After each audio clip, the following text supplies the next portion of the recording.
खनिज संसाधनों के बारे में चर्चा होनी चाहिए। इतना व्यापक विषय है और जैसा कि माननीय मंत्री जी ने बताया, ऑस्ट्रेलिया और साउथ अफ्रीका का उन्होंने जिक्र किया।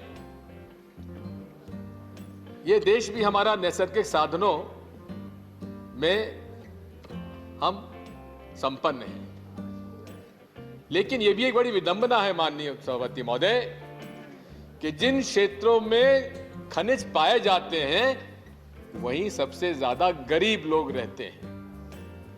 और सबसे बड़ी बात यह है कि अधिकांश जो क्षेत्र हैं वो आदिवासी क्षेत्र हैं। उन लोगों का क्या हाल है, इसके बारे में आपकी नेशनल माइनिंग पॉलिसी 2019 में उसका जिक्र तक नहीं है। आप लोगों ने जो नेशनल पॉलिसी बनाई उसमें लैंड आउस्टीज और विशेषकर आदिवासी क्षेत्रों में जो खनिज हैं उसके बारे में आपने उल्लेख तक नहीं किया। और विशेषकर माननीय सभापति महोदय, आज ये विषय इसलिए भी गंभीर है क्योंकि अधिकांश क्षेत्र जो हैं शेड्यूल एरियाज में हैं और शेड्यूल एरियाज में पैसा लागू है और पैसा लागू होने के कारण आपको हर केस में क्या ग्राम सभा की मंजूरी आपको नहीं लेना चाहिए। मेरी आपसे प्रार्थना है कि इतना यह साधारण विषय नहीं है, इसलिए हम लोगों ने शुरू से ही मांग की है कि खनिज जैसा विषय जो है यह व्यापक तौर पर चर्चा में आना चाहिए। आपने नेशनल माइनिंग पॉलिसी बनाई, संसद में उसकी कोई चर्चा नहीं हुई। माननीय भूपेंद्र यादव नहीं है, चले गए, कहां बैठे हैं? प्लीज। हाँ जी, भूपेंद्र यादव, आपने कहा सेलेक्ट कमेटी में गया, 2015 में सेलेक्ट कमेटी में नहीं गया, 2017 में नहीं गया, 2021 में नहीं गया, नहीं, आई एम नॉट लीडिंग, 2019 में 21 में नहीं गया। और विषय में आपसे कहना चाहता हूं, मैं आपको चुनौती देता हूं इस मामले में, आप बैठ जाए। I am not yielding sir, I am not yielding, Bhupendra ji, I am not yielding. आप अपना जवाब दीजिएगा। सेलेक्ट कमेटी में आप यदि भेजते हैं तो उसमें हर तरह से हर पहलू पर चर्चा हो सकती है। 1 करोड़ से ज्यादा लोग उसमें काम करते हैं, वो तो कैजुअल लेबर है, उस मामले में उनकी कोई वो बात नहीं है, उनकी उनको कोई प्रोटेक्शन नहीं है। इसी बात से यूपीए सरकार ने तय किया था। और माननीय मंत्री जी को मैं याद दिलाना चाहता हूं, पहली बार कॉम्पिटिटिव बिडिंग का कंसेप्ट इस देश में कोई लाया था तो डॉक्टर मनमोहन सिंह जी लाए थे 2004 में। और उस समय आपके मुख्यमंत्रियों ने झारखंड के, छत्तीसगढ़ के, राजस्थान के, मध्य प्रदेश के इन मुख्यमंत्रियों ने विरोध किया था कि कॉम्पिटिटिव बिडिंग में नहीं जाना चाहिए। और यही नहीं है माननीय सभापति महोदय, share in profitability of mines का कंसेप्ट यूपीए सरकार 2010 में लाई थी। उन लोगों का भी हक होना चाहिए जिन लोगों की जमीन आप ले रहे हैं, उन लोगों का भी हक होना चाहिए प्रॉफिट में जिनको आप बेरोजगार कर रहे हैं। और इसीलिए ग्रुप ऑफ मिनिस्टर्स का गठन किया था प्रणब मुखर्जी की अध्यक्षता में, जिसमें 26% ऑफ प्रॉफिट का शेयर उन लोगों को देना चाहिए जिनकी जमीन उसमें गई है। यह कंसेप्ट था माननीय सभापति महोदय, और इसी कंसेप्ट और इसी विचारधारा पर हम लोगों को आप मौका दें, हम सेलेक्ट कमेटी में इसको लाना चाहते हैं। बिना चर्चा के आपको जो लाना लाइए, ऑर्डिनेंस ले आइए, पास करा दीजिए, बहुमत है, पास करा दीजिए। आपने बड़ी योजना बताई है, लेकिन मैं आपसे कहना चाहता हूं कि सबसे ज्यादा गरीब लोग सबसे रिच नेचुरल रिसोर्सेज की पर रहते हैं। ये हमारे सामने विडंबना है। मैं आपके सामने बताना चाहता हूं कि एक रिपोर्ट आई है आपके, जिसमें कि सोशियो इकोनॉमिक कास्ट सेंसस है गवर्नमेंट ऑफ इंडिया का, उसमें 5000 से कम आमदनी वाले लोग किस क्षेत्र में हैं? उड़ीसा, हमारे बीजेडी के लोग समर्थन देते हैं भारतीय जनता पार्टी को और भी देखें, 90.6% of people in Keonjhar are earning less than 5,000 rupees. Sundargarh, 89.8% people living in that district are earning less than 5,000 rupees per month. और उसके बाद वेस्ट बंगाल झारखंड में 53.8, छतरा में 83.2, those who are living below 5,000 rupees per month. This is an issue, मंत्री जी. केवल पैसा कमाना ही नहीं है, पूंजीपतियों का जो आप सहयोग कर रहे हैं वो इसमें परिलक्षित होता है. इसलिए हम आपसे चाहते हैं सेलेक्ट कमेटी में ले जाइए, ताकि गरीबों का हित, मजदूरों का हित और आदिवासियों का हित का भी हम लोग उसमें चर्चा कर सकें. इसी प्रकार छत्तीसगढ़ में दंतेवाड़ा में सबसे ज्यादा आयरन ओर पाई जाती है. वहां 94.7% of people are living below 5,000 rupees per month. Korba 91.3%, Rajasthan Bhilwara 82.5. मैं आपसे अनुरोध करना चाहता हूं, ये socio economic survey caste census जो है गवर्नमेंट ऑफ इंडिया का, उसके आधार पर मैं आपसे ये बातें कर रहा हूं. मैं आपसे ये भी कहना चाहता हूं कि आज इस देश में जो हालात हैं उसमें पूंजीपतियों के पक्ष में पूरे तरीके से पूरी सरकार लगी हुई है. और इसीलिए आप लोगों ने जो कैप्टिव माइंस हैं उसमें भी सेल करने का जो अधिकार 50% तक दिया है, वो इसका एक और लक्षण है. मैं आपसे अनुरोध करना चाहता हूं कि आप लगातार अमेंडमेंट आप लाए रहे, इसका मैंने उल्लेख कर चुका हूं. मैं आपसे अनुरोध यह करना चाहता हूं कि आपने जो मौजूदा कानून लाए हैं उसमें आप कह रहे हैं कि इसमें राज्यों का अधिकार नहीं छिन रहा है. अरे आप सेक्शन 10 ले लीजिए, सेक्शन 11 ले लीजिए. राज्यों को आपने डिस्ट्रिक्ट मिनरल फाउंडेशन का अधिकार बंटन का दिया. अब उस पर आपने अमेंडमेंट कर दिया है कि central government will give the direction. आपने कहा था एक क्लॉज बता दीजिए, मैं आपको बता रहा हूं. क्लॉज 10, क्लॉज 11, ये दोनों के दोनों हैं. राज्यों के अधिकार को आप छीन रहे हैं. डिस्ट्रिक्ट मिनरल फाउंडेशन में भी डायरेक्शन कहां से आएगा? केंद्र सरकार से आएगा. और कॉम्पोजिशन में आप ठीक है, में हमारा पक्ष यह है कि चुने हुए प्रतिनिधि होना चाहिए, तो उसको इस बार डालते क्यों नहीं है? आप कॉम्पोजिशन में किसको डालेंगे? बड़े बड़े पूंजीपतियों का, जिनका हित उसमें समाहित है, उनको ही आप उसमें दिया. This is what I'm quoting. मैं क्लॉज 10 का पढ़ रहा हूं. Provided that the central government may give directions regarding composition and utilization of funds. क्या ये राज्यों का अधिकार आप नहीं छीन रहे हैं? माननीय मंत्री जी, इतना आप हम लोग को गुमराह मत किया करिए. ऐसे और कई विषय हैं जिनके बारे में मैं आपसे कहना चाहता हूं. शुरू से नरेंद्र मोदी जी का एक कंसेप्ट है, one nation, one leader, one party, बाकी सब जाए.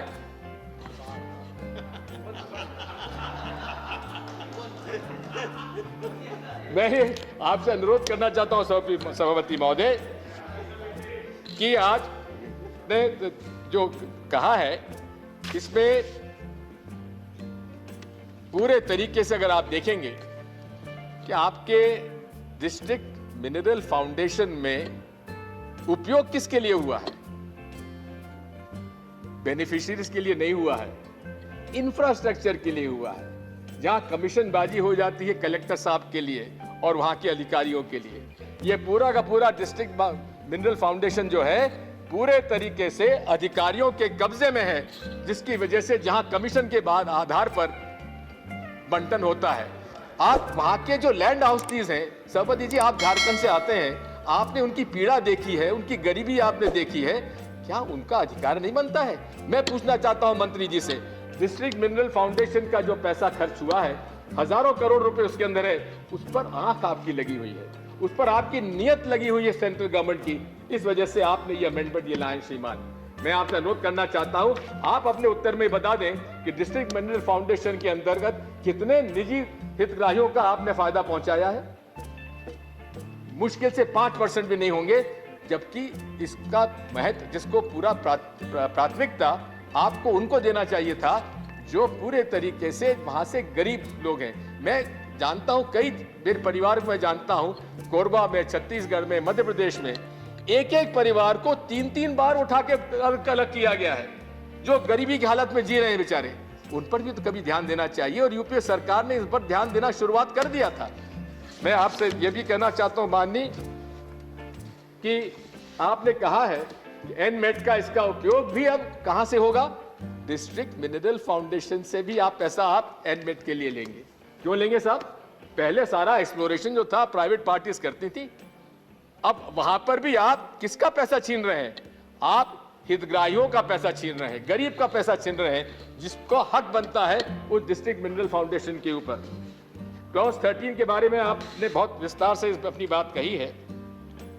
मैं आपसे विशेष तौर पर कहना चाहता हूं कि इसमें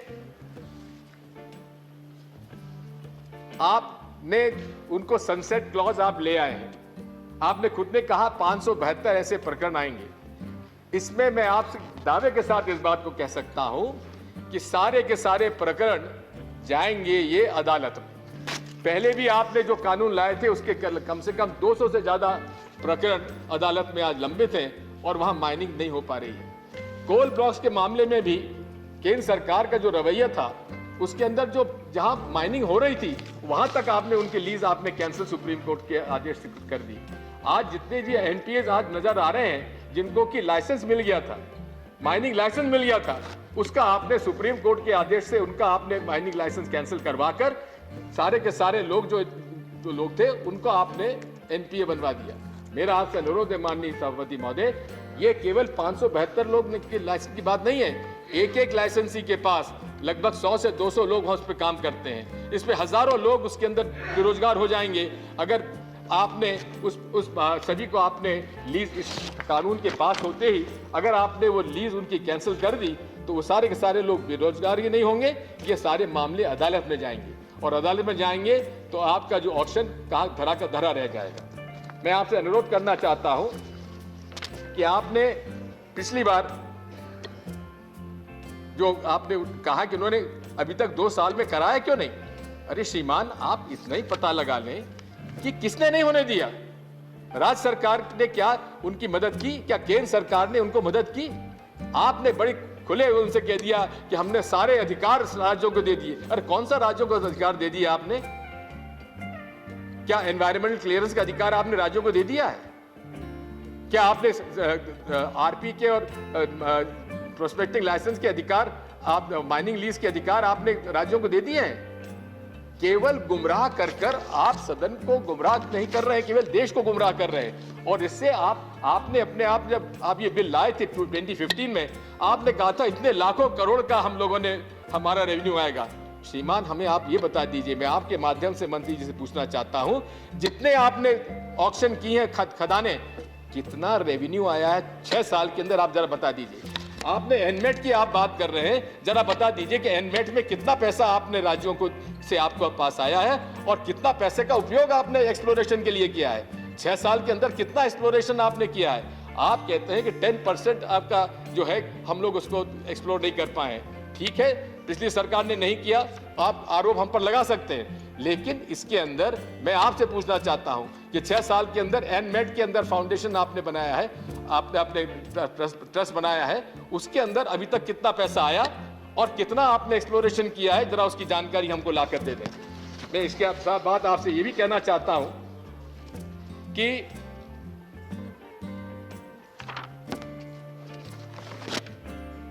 आपने अपने अभी भाषण में कहा है कि हमें नीति आयोग को और सबने सपोर्ट किया है। मैं आपके सामने ये 2 पत्र पढ़ के बताना चाहता हूं। नीति आयोग का पत्र है 19 मई 2020 का, जिन्होंने doctor Rajiv Kumar vice chairman साहब ने आपको पत्र लिखा, Joshi ji, where he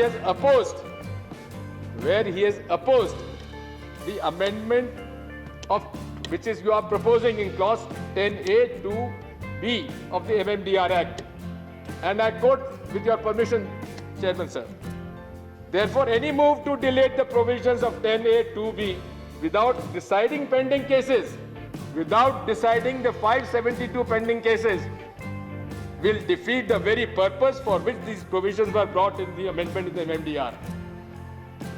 Into 20. Otherwise, also any such move adversely impacts the investors' confidence on policy predictability and judicious implementation on operations of the Act in definite time frame.